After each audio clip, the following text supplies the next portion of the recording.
Hey guys, John Mark Richardson here, Senior Investment Advisor with the Valhalla Group. Let's talk about Social Security. If you're approaching retirement, you have probably thought a lot about Social Security, when to file it, how much you're going to get. The one warning I'd like to give you is if you haven't filed, don't do so until you have a strategy as to how you're going to take those benefits. We used to think that there's 3 or 4 or 5 different ways to file for Social Security, when in fact there is 567 ways one could file. So how do you get it right?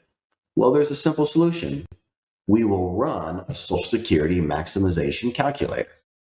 So when you make an appointment with us, be sure to bring your earnings history, all those years you contributed into Social Security. We will then take that earnings history and we'll plug it into the Social Security calculator. Now, this is going to be Joe and Betty Jabberwockies. Joe was born in 1953 and Betty was born in 1955. So we'll go ahead and skip forward. This is after we've already put in all the information, and then we will run the report on some of these basic assumptions. It'll take a couple seconds for that to complete.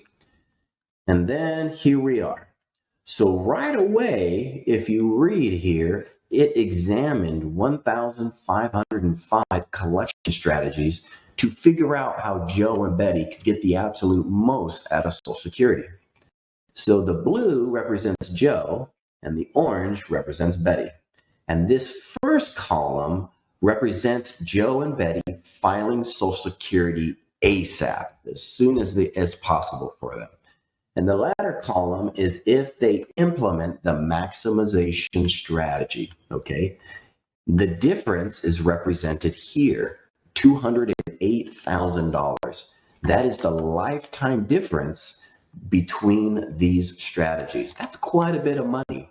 And if you saw that a decision in Social Security could cost you $200,000, $250,000, I've seen it as much as $450,000, you would probably put a lot of thought into how you would take that.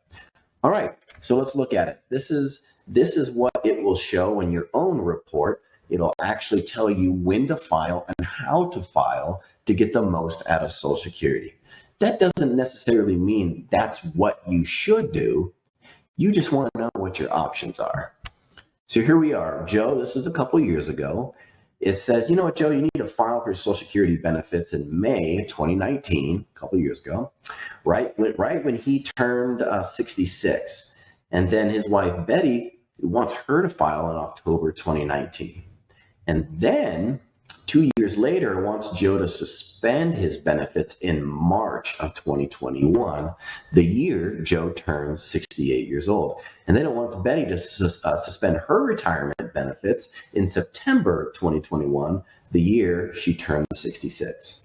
Then a couple years later, it wants Joe to reinstate his benefits in May 2023 when he turns 70.